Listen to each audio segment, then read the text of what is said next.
Les détracteurs du cas disent qu'on ne peut pas faire confiance à deux petits-enfants qui étaient là, qui racontent une histoire. Oui, il y avait les deux petits-enfants, mais il y avait aussi un pilote qui s'appelle Brothy, dont on a retrouvé la famille, qui était sur un B-29. Les B-29, c'est les bombardiers qui ont bombardé le Japon. Il faisait partie de ce groupe d'élite qui était sur les bombardiers, basé à Alamogordo. Il arrive pour atterrir au-dessus de White Sands.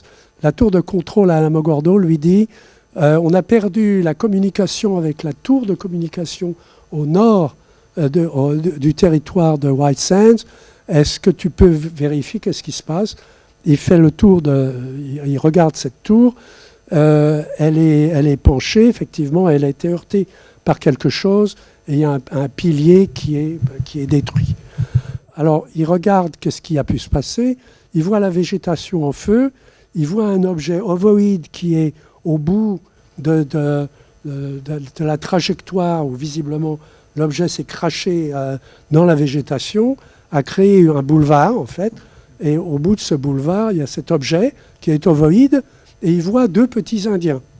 Alors, ils ne sont pas indiens, enfin, José Padilla est à moitié indien par la grand-mère que vous avez vue, mais Rémy Baca est espagnol, en fait. Il n'est même pas mexicain, il est espagnol. Ses parents sont espagnols, sont venus aux États-Unis. José Padilla a 9 ans, Rémy Baca a 7 ans, ils sont sur le site. Et donc, on a ce témoignage du pilote qui nous donne la vérification de l'ensemble des choses. Donc, je vous rappelle le site. Donc, c'est le point rouge qui est le plus au sud des deux points, au sud de Socorro.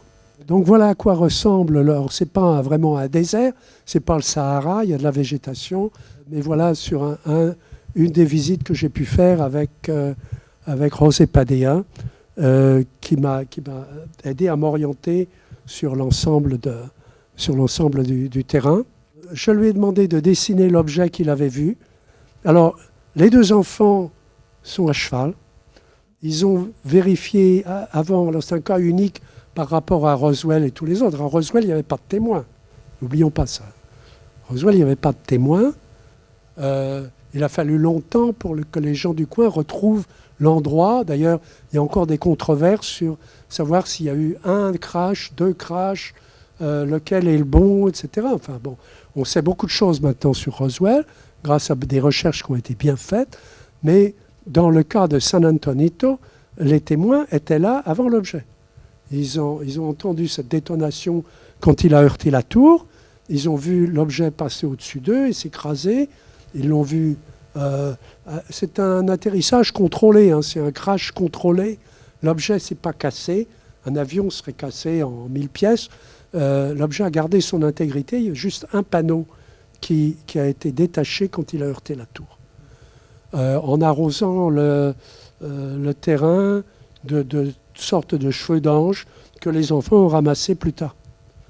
Donc l'objet faisait la taille de 2 gros camions, à peu près 4 mètres de haut, à peu près 3 fois plus long, donc disons une quinzaine de mètres sur 4 mètres de haut. C'était un ovoïde. Dans tout ça, il n'y a pas de soucoupe volante. Alors, là aussi, avec les ufologues américains, c'est un peu difficile parce qu'il n'y a pas de soucoupe volante, il n'y a pas d'armée de l'air. Il y avait des avions, mais les avions appartenaient à l'armée. L'armée de l'air va être créée en 1947 par Truman, etc. Et le mot soucoupe volante n'existe pas dans le vocabulaire américain. Il va être inventé par Kenneth Arnold 2 ans après.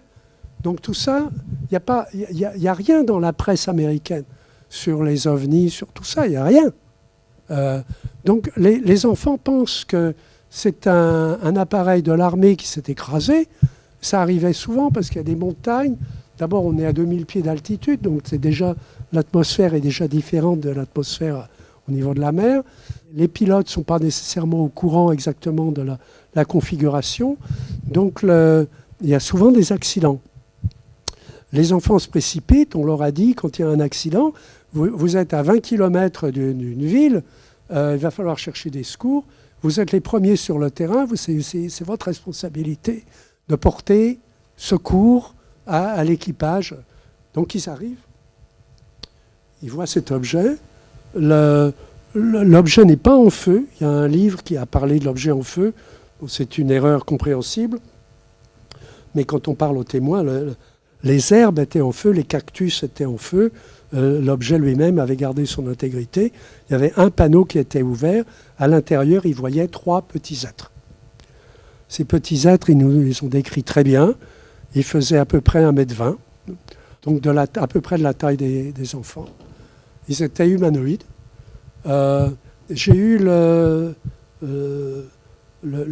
plaisir de reprendre toutes les transcriptions des enregistrements que Paola avait faits en interviewant les 2 enfants à plusieurs reprises. Et j'ai une certaine habitude, à cause de l'informatique, etc., d'étudier les transcriptions, en particulier en anglais, et de regarder l'utilisation des mots. Les enfants, parfois, disent que c'était des petits hommes, little men, et parfois, ils disent les créatures. Ils ne sont pas sûrs. J'ai repris cette discussion en tête-à-tête avec José Padilla, en lui disant, bon, dans ces transcriptions, quand vous avez parlé à Paola, parfois vous parlez d'hommes, parfois vous parlez de créatures. Qu'est-ce que c'était exactement? Alors, il dit, nous, on croyait que c'était des petits hommes, mais à vrai dire, la tête était plus grosse que les épaules, c'est-à-dire les épaules étaient petites, la tête était à peu près de la même taille. Il y avait 2 yeux, il y avait un nez qui était très petit, il y avait une petite bouche, ils n'avaient pas de masque, ils étaient gris, et on ne savait pas si c'était leur peau ou si c'était un uniforme qui collait à leur peau. Ils se déplaçaient, ils avaient l'air de ne pas savoir où ils étaient, ils n'avaient pas du tout l'air de contrôler la situation, ils avaient l'air paniqués, ils ne nous regardaient pas, mais on avait l'impression qu'ils nous envoyaient des images. Alors là, je me tourne vers la parapsychologie.